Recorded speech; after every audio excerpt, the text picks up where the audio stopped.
Mettupalayam to ஊட்டி போகிற வழியில் அரவேணு அப்படின்னு ஒரு கிராமம். இங்கேருந்து ஊட்டிக்கு வந்துட்டு ஒரு 29 கிலோமீட்டர் தான் டிஸ்டன்ஸ். ஸோ இந்த அரவேணு கிராமத்தில் வந்துட்டு ஷபீர் கிளினிக், இங்கே வந்து பார்த்தீங்கன்னா சித்தா முறையில் வந்து ட்ரீட்மெண்ட் கொடுத்துட்ருக்காங்க.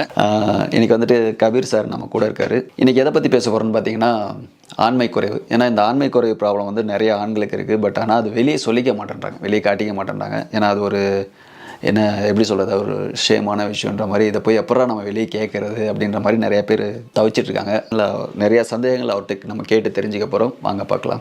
நீங்கள் உங்களை ஒரு தடவை அறிமுகப்படுத்திக்கிங்க. நான் வந்து டாக்டர் கபீர், நீலகிரி ஊட்டி பக்கத்தில் கோத்தகிரி, அது பக்கத்தில் அரவேணுன்னு சொல்ல கிராமத்தில் இருக்கோம். நாங்கள் ஈரத்தில் ஒரு 40 வருஷமாக அந்த சித்த மருத்துவத்துறையில் 40 வருஷங்கள் அனுபவங்கள் இருக்குது. சரிங்க. என்னுடைய தந்தை வந்து ஒரு மருத்துவர் தான், அதோட சித்த மருத்துவர் தான்.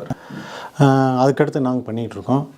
பொதுவாக வந்து இந்த சித்த மருத்துவத்தில் சைடு எஃபெக்ட் இல்லை, அதிகமான கிரானிக் டிசீஸ் இருக்குது இல்லைங்களா, சைடு எஃபெக்ட் ரொம்ப ரொம்ப கம்மி. சரி சரிங்க. அதனால் இது வந்து மெயினாக பண்ணிகிட்ருக்கோம்.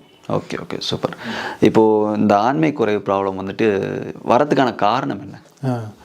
பொதுவாக இன்றைக்கி ஆண்களுக்கு வந்து ஆண் குறைவே இல்லை அப்படின்னு இப்போ மெஜாரிட்டியாக சொல்ல முடியாது. 2 காரணங்கள். ஒன்று நரம்பு பலவீனங்கள், அது எந்த வயசுலாம் வரும், 25 வயசு வரும், 30 வயசு வரும்.